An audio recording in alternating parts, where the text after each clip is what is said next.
La fleur du mandarin. Il était une fois un mandarin qui adorait son jardin. Tous les autres mandarins passaient leur temps à jouer.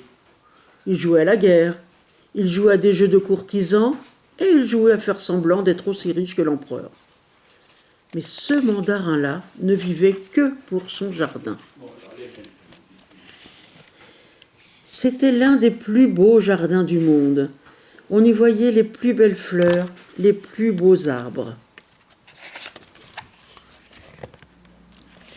Or, un soir, au moment où la lune apparaissait au-dessus du mur, le mandarin sentit un parfum qui lui parut le plus beau du monde, et il ne provenait pas de son jardin.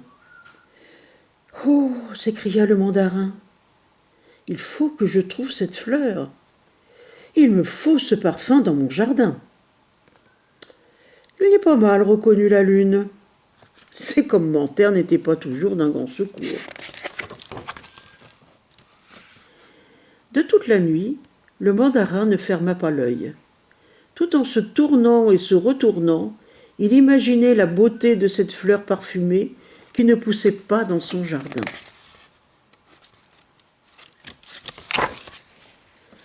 Au petit matin, vêtu de ses plus beaux habits, il se rendit à la cour. « Je suis sûr que l'empereur possède la fleur parfumée dans ses jardins impériaux, » se disait le mandarin. « Il a toujours tout ce qu'il y a de mieux que diable. » Mais il eut beau faire des politesses au point d'en mourir d'ennui, le mandarin ne trouva pas à la cour la fleur de ses rêves. L'odeur merveilleuse n'existait pas dans les jardins impériaux.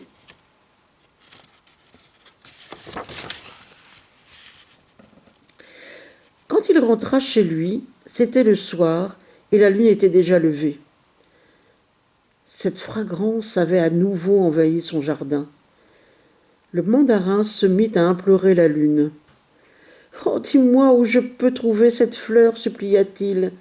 Où est-elle ? » « Là où tu t'attends le moins à la trouver, sans doute, » répondit-elle. C'était une créature plutôt laconique. Cette nuit encore, l'intensité de son désir empêcha le mandarin de dormir. L'air était tout parfumé. Où pourrait-il trouver cette fleur ? Il réfléchissait aux paroles de la lune.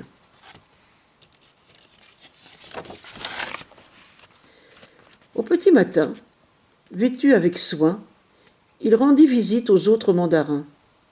Ceux-ci se contrefichaient de la beauté et c'était donc chez eux qu'ils s'attendaient le moins à trouver cette fleur mystérieuse qui ne poussait pas dans son jardin. Les autres mandarins furent très surpris de le voir. « Oh, es-tu enfin fatigué de ton stupide jardin ?» demandèrent-ils. Le mandarin se contenta de sourire et de humer l'air. Il accepta de prendre le thé et de jouer à des jeux, et il fureta. Mais bien que, du matin jusqu'au soir, il rendit visite à tous les mandarins, l'un après l'autre, il ne sentit rien chez eux qui ressemblât même de loin à ce parfum. Il se désespérait.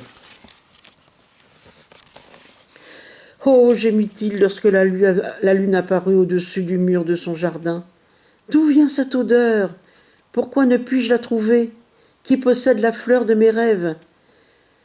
La lune trouvait ennuyeuse les hommes mélancoliques. « Qu'y a-t-il encore » demanda-t-elle. « Je ne parviens pas à découvrir la fleur qui exhale ce parfum merveilleux, » geignit le mandarin. « Essaie de regarder par-dessus ton mur, » dit la lune d'un ton sec, et elle ferma la bouche aussi hermétiquement qu'un lézard. Étonné, le mandarin monta sur un pot de fleurs vide, se hissa au plus haut qu'il pouvait sur la pointe des pieds et regarda par-dessus le mur de son jardin. Là, de l'autre côté, il vit assise dans une cour une petite concubine qui tenait dans ses bras un pot à fleurs. Elle pleurait, et le mandarin vit pousser dans le pot une fleur ravissante. Son parfum était le plus merveilleux qui fût au monde. Le mandarin faillit tomber du mur. « Excusez-moi, cria-t-il, quelle est cette fleur que vous avez là ?» La petite concubine leva vers lui des yeux pleins de larmes. « Ah, c'est la fleur des chagrins du monde, répétit-elle dans un sanglot. » Le mandarin l'entendit à peine tellement il était excité. « Et où l'avez-vous trouvée » demanda-t-il. « Je la tiens de ma mère, qui la tenait de la sienne, » fit la concubine d'une voix plaintive. Le mandarin se sentait enivré par le parfum. Il n'avait qu'une idée en tête. « S'il vous plaît, pourrais-je avoir votre fleur » demanda-t-il. Stupéfaite, la jeune fille cligna des yeux pour chasser ses larmes. « Vous êtes sérieux » dit-elle. « Oh oui » bafouilla le mandarin, « et je vous en donnerai un bon prix. » La petite concubine se moucha. « Elle est gratuite, dit-elle, mais vous êtes vraiment sûr de la vouloir ?» Le mandarin délirait d'excitation. « Je l'ai cherchée partout, s'écria-t-il. Elle a le plus beau parfum du monde. » Et, tendant les deux mains, il saisit le pot que la petite concubine élevait vers lui. Elle sourit, et le mandarin remarqua combien elle était maigre et pauvre. « Merci, dit-elle en se battant des mains. Et le mandarin remarqua que sa petite cabane était misérable et qu'elle avait pour vêtements des haillons. « Vous m'avez rendu le plus grand des services, dit la petite concubine en le saluant. Et alors, le mandarin remarqua combien elle était jolie et gaie, malgré sa pauvreté et sa misère. Et il se rendit compte à quel point elle était libre et belle, plus belle que la plus belle fleur au monde. Il brûlait d'envie de l'aimer, mais il avait les bras serrés autour du pot et la langue collée au palais. Ma mère m'a dit que la seule façon dont je pourrais jamais cesser de pleurer dans ce stupide pot serait de rencontrer quelqu'un qui m'en débarrasse de son plein gré, expliqua la concubine.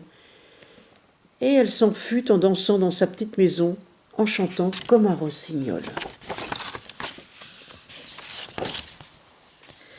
Le mandarin resta là, les bras serrés autour de la fleur et des chagrins du monde, et le cœur assoiffé d'amour. Il tomba du pot vide dans lequel il s'était perché et se mit à pleurer à chaudes larmes.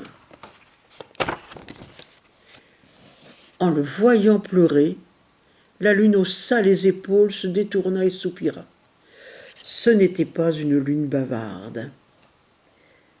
Voilà, c'est la fin.